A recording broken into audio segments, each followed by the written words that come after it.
Welcome to the Deep Dive. It is Sunday, May 3rd, 2026, and we have a pretty incredible journey mapped out for you today. Yeah, we really do. It's a fascinating topic. Right. So, to start things off, I want you to imagine a highly specific scene. Picture Mahatma Gandhi, formulating his early strategies for nonviolent resistance, the exact strategies that would eventually bring down the British Empire. Right, a massive historical moment. Exactly. Or picture Nelson Mandela sitting in a South African prison cell fighting to dismantle the entire system of apartheid. Okay, I see where you're going with this. Yeah, because the absolute last thing you would expect either of these massive figures to be using as a blueprint for revolution is, well, an essay written by a guy dodging taxes in a cabin in 19th century Massachusetts. It sounds like a total historical glitch, doesn't it? It really does. But it's completely true. Yeah, and it challenges the entire framework of how we usually, consume literature. Because we tend to view American literature as this closed loop. Right, like American authors writing about American problems exclusively for an American audience. Exactly. But the text we are exploring today completely shatters that assumption. It does. We're diving into a fascinating 2024 manuscript by Professor Dr. Milton Biswas. It's titled Global Influence of American Literature. And our mission today is to uncover how American texts became this massive, highly unpredictable global discourse system. Unpredictable is definitely the right word for it. Yeah. We're going to look at how books functioned as Cold War weapons, how they provided a literal toolkit for global liberation movements, and how they continue to shape global youth culture today. And even the very concept of identity itself. Right. Okay, let's unpack this. I want you to think of American literature not as a static monument sitting behind velvet ropes in a museum, but more like an open source code. Oh, I like that. An open source code. Yeah. It's this foundational programming that the rest of the world has been constantly downloading, remixing, and sometimes just completely hacking to fit their own cultural hard drives. I love that open source analogy. But, to understand how that code got downloaded in the first place, we have to look at the physical infrastructure. The actual mechanics of it? Right. Before we can talk about the ideas themselves, we have to understand how and why these books left American shores in such massive numbers. Which brings us back to the post-Civil War era. Right. And it's a phenomenon the manuscript calls print capitalism.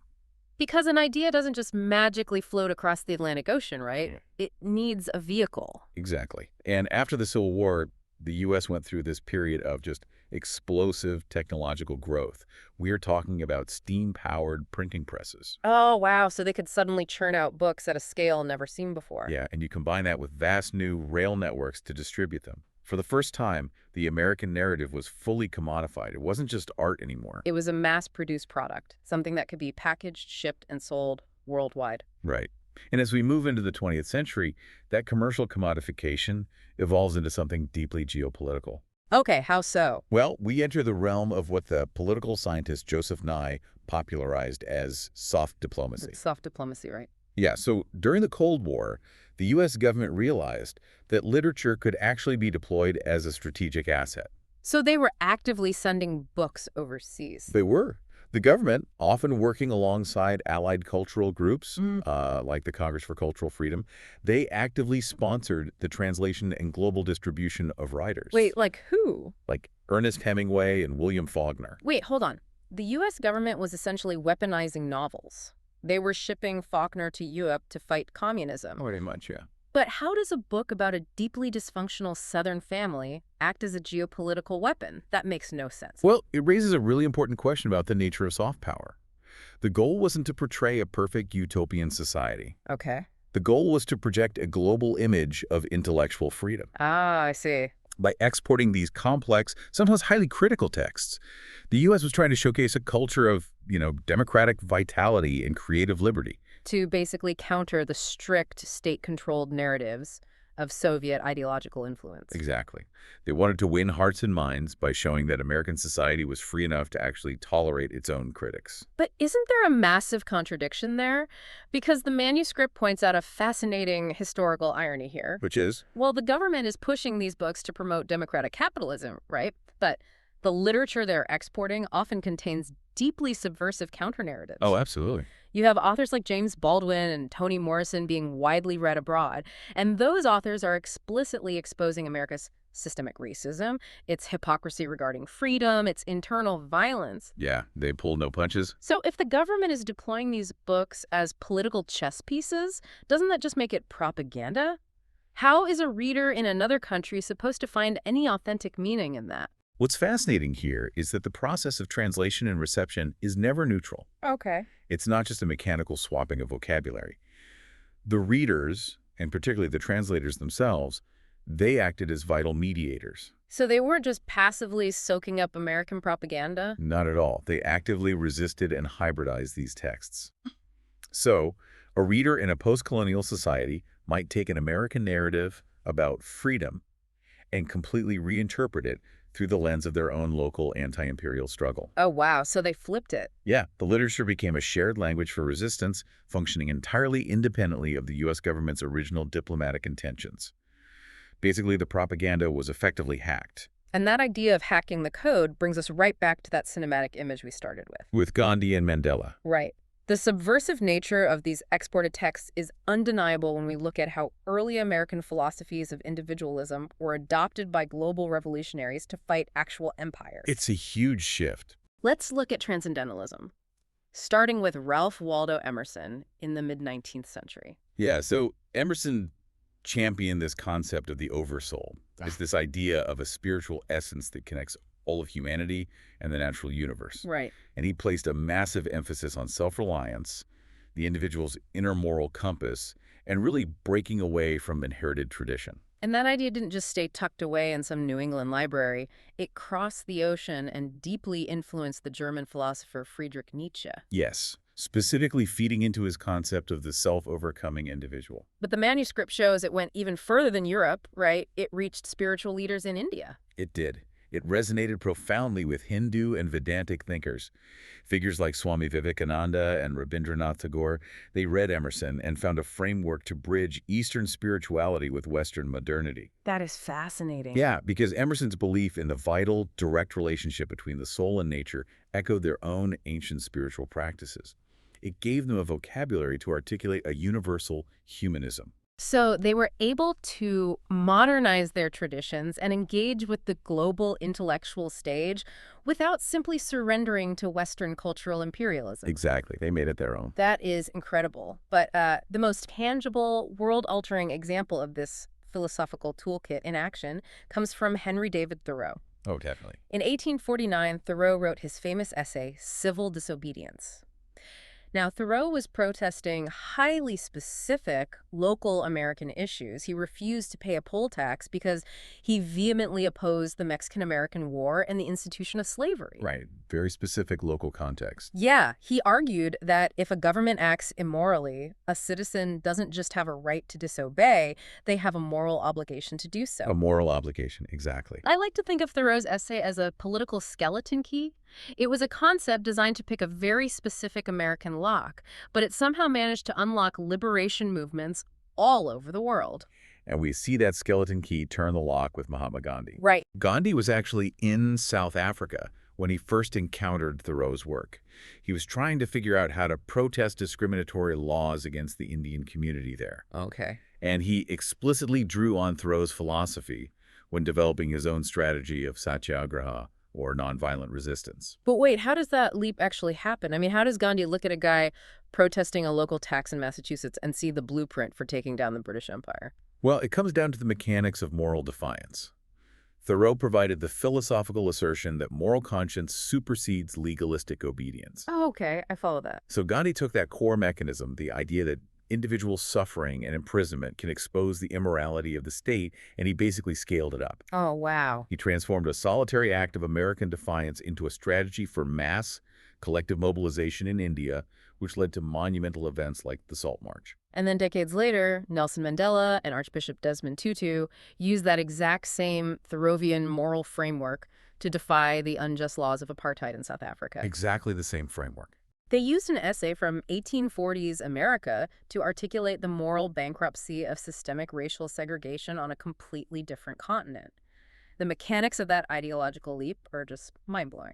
It really is. But, while philosophers like Emerson and Thoreau provided a conceptual toolkit for political resistance, American novelists were busy providing the mirror for social and existential crises. Right, a different kind of influence. Yeah, and this explains how American realism and existentialism found a surprisingly passionate audience in Russia and Europe. Okay, let's talk about the white whale then. Herman Melville's Moby Dick. For a long time, a lot of readers just thought of it as like a really dense manual on the whaling industry. Yeah, but a very literal reading. But globally, it was received as a masterclass in existential modernity. Absolutely. The French completely devoured it. Really? Yeah, they saw Captain Ahab struggle against this inscrutable, indifferent white whale as a brilliant reflection of cosmic indifference Yeah. and really the terrifying limits of human agency. And in Russia, the reception of Moby Dick was equally intense, wasn't it? But they tailored it to their own specific literary traditions. They did. Russian intellectuals looked at Captain Ahab's obsessive, tragic probing into the nature of fate, evil, and meaning, and they saw a direct parallel to the intense psychological explorations found in the works of Fyodor Dostoevsky. Oh, that makes so much sense. Right. Ahab wasn't just a whaling captain to them. He was a man violently interrogating God. Melville was asking the exact same metaphysical questions that were already haunting the Russian literary consciousness. Then you have Mark Twain. His book, The Adventures of Huckleberry Finn, completely revolutionized what scholars call vernacular realism. Vernacular realism, yeah. Twain wrote the way people actually spoke in the real world, capturing the incredibly specific regional dialects and slang of the Mississippi River. And through that hyper-localized colloquial lens, he delivered a biting social critique of slavery and moral hypocrisy. But here's where it gets really interesting. How on earth do you translate Mississippi River slang into 19th century Russian? That is a monumental challenge for any translator. And it perfectly illustrates why they are so vital as cultural mediators. Right. The manuscript points to translators, like Olga Sheligina. If she had attempted a literal, word-for-word translation of that dialect, it would have been a disaster. You would make no sense. Exactly. It would have completely stripped the book of its humor and its sharp, critical bite. So what's the strategy there? What is the Russian equivalent to the Mississippi River? Well, you don't look for a geographic equivalent. You look for a cultural one. Oh, interesting. Yeah, Sheligina had to creatively adapt the tone to preserve Twain's subversive, anti-authoritarian edge. She utilized the colloquialisms and idioms of the Russian peasantry to capture that same sense of societal marginalization. Wow, that's brilliant. And this was incredibly vital because 19th century Russia was going through its own massive social upheaval with the abolition of serfdom and the emancipation of the peasants. So Twain's critique of institutionalized oppression and class disparity in the American South resonated deeply with Russian readers. Because they were navigating their own brutal struggles with autocracy and class liberation. The translator mapped the American racial and class dynamics directly onto the Russian peasant experience. That makes perfect sense. So Twain uses realism to expose societal flaws. But as we move into the 20th century, the world fundamentally changes. It does. We hit global industrialization and eventually the immense devastation of the world wars. Suddenly, regional realism just wasn't enough to explain the rubble of modern society. No, it wasn't. Writers needed an entirely new toolkit, which is where the modernists come in. Exactly. American writers shifted their focus to deliver a sharp, global critique of modern alienation and material excess. F. Scott Fitzgerald is central here, right? Oh, absolutely. His novel, The Great Gatsby, offered a globally resonant critique of modern capitalism. Because Fitzgerald didn't portray the American dream as this beacon of hope. No, he diagnosed it as a hollow, commodified spectacle. He showed global readers how the relentless, glittering pursuit of wealth actually breeds profound moral decay and spiritual loneliness, rather than genuine human connection. And while Fitzgerald was diagnosing the emptiness of capitalism with this incredibly lush, poetic prose, Ernest Hemingway was reacting to the trauma of the modern world by doing the exact opposite. The absolute opposite, yeah. He stripped language down to its bare bones. He developed the iceberg theory of minimalism. Hemingway believed the actual words printed on the page should just be the tip of the iceberg, with the massive emotional weight and meaning submerged beneath the surface completely unsaid. Because Hemingway was fiercely reacting against the ornate, verbose, almost suffocating prose of the 19th century. Right. And his stark, emotionally restrained style had a massive transnational impact. Post-war European existentialists like Albert Camus adopted that exact language of restraint. Oh, yeah, chemists definitely did. Camus used that flat, detached tone to perfectly capture the existential absurdity of the post-war era. And it also deeply affected Latin American writers like Gabriel Garcia Marquez. Wait, really? Hemingway influenced magical realism. He did. Marquez took Hemingway's incredible economy of language and merged it with vibrant, fantastical elements to ground magical realism, making the impossible feel completely factual. You know, it is fascinating to think about Hemingway's iceberg theory today because it feels incredibly prophetic. How do you mean? Well, if you look at modern digital communication, the way we use social media, or even just how we text each other, we are all practicing a form of that minimalism. Oh, that's a great point. Constrained attention spans forced brevity. Yeah. So much of the actual meaning in a text message is heavily reliant on the subtext, on the blank space, on what we intentionally leave unsaid. We're all basically communicating in icebergs. That is a very sharp observation. The constraints of the medium dictate the style. And speaking of bridging different mediums and worlds, the manuscript heavily highlights T.S. Eliot, particularly his monumental poem, The Wasteland. Oh. Eliot acts as the ultimate transatlantic bridge. He took the specific American anxieties of rapid modernization and merged them with the avant-garde aesthetic experiments happening in Europe. So he proved that the spiritual desolation and fragmentation of the modern city wasn't just an American problem or a European problem. It was a shared transnational condition. Exactly. But we need to pause here because that fragmentation of modern life wasn't just an economic crisis or an abstract existential problem. No, it wasn't. For many marginalized groups, it was a profound visceral trauma. And processing that level of historical pain required entirely new narrative structures. This takes us away from the glittering cities and down into the American South, and also to the Harlem Renaissance. Right. If we're talking about trauma, we have to look at William Faulkner. Right. In novels like The Sound and the Fury, Faulkner utilized a deeply fragmented, non-linear storytelling style. Time jumps around wildly, multiple voices narrate, and they often completely contradict each other. It's very disorienting to read. It is, and that's on purpose. He was structurally mapping the cultural dislocation and the traumatic memory of the American South. And the mechanism there is so important. Think about how trauma actually works in the human brain. You don't remember a deeply traumatic event in a clean, perfectly chronological timeline. No, of course not. It comes back to you in fragments, out of order, often intrusive and confusing. Faulkner literally wrote his books the way trauma feels. Precisely. And that is exactly why this disjointed narrative technique became a crucial blueprint for post-colonial writers across Latin America, Africa, and Asia. Because they were dealing with their own trauma. Yes. Writers in those regions were desperately seeking a way to articulate their own fractured histories and silenced voices following colonization. A traditional linear narrative implies order and reason, but their history had been violently disordered. Wow. So a post-colonial writer could look at Faulkner and realize, this structural fragmentation is the exact code I need to write my own nation's history. And at the exact same time Faulkner is writing in the South, you have the Harlem Renaissance exploding in New York. Yes, a totally different but equally vital movement. Writers like Langston Hughes and Zora Neale Hurston were busy exporting a militant, dignified Black modernity to the entire world.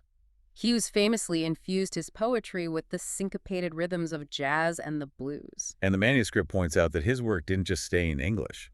His poetry was translated into languages like Swahili and Hindi. Right, and that translation is key because it actively inspired Pan-Africanist causes and anti-colonial movements globally. Yes. Hughes showed how a distinctly cultural musical structure could carry immense political weight and foster transnational solidarity. It's a powerful legacy. Yeah, and this legacy of confronting historical trauma through literature culminates most powerfully in the work of Toni Morrison. Oh, absolutely. In her novel Beloved, Morrison introduces the concept of spectral trauma. She uses literal ghosts to represent inescapable, violent pasts that refuse to stay buried. Which resonates so deeply everywhere. So what does this all mean for the reader? When someone in a post-colonial nation, say in the Caribbean or West Africa, reads Faulkner or Morrison, are they primarily learning about American history? Or are they using the book as a lens to process their own local trauma? The manuscript suggests it heavily leans toward the latter. They are certainly engaging with the specificities of the American racial and historical context, But more importantly, they're appropriating the emotional and structural resonance of the text to navigate their own realities. So Morrison's American ghosts become their local ghosts. Exactly. Faulkner's fragmented Southern history becomes a mirror for their own colonial disruptions. Literature serves as a transnational framework for processing grief, survival, and identity. Which brings us to where all of these historical literary exports finally culminate today, right? In the minds of global youth. The most active remixers of the code. Yeah, because right now, today's youth are navigating the ultimate American literary concept, which is the idea of the self-made individual. Right? If we connect this to the bigger picture, the trope of self making this incredibly potent idea that you can write your own destiny, completely free from the constraints of your birth, your class, or your family status, that has been the engine of American literature, from Benjamin Franklin's autobiography all the way to modern coming-of-age novels. And it holds massive, almost intoxicating appeal for global youth. It really does. It offers them an imaginative vocabulary to break free from inherited, often restrictive cultural scripts. But, the manuscript also highlights the profound post-colonial critique of this exact export.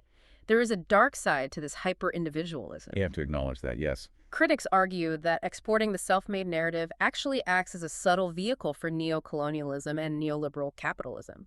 The critique is that this American model systematically marginalizes indigenous worldviews that place a much higher value on community, collective memory, and interdependence over just raw individual success. It erodes the collective safety net, essentially. And it is a fiercely contested global terrain.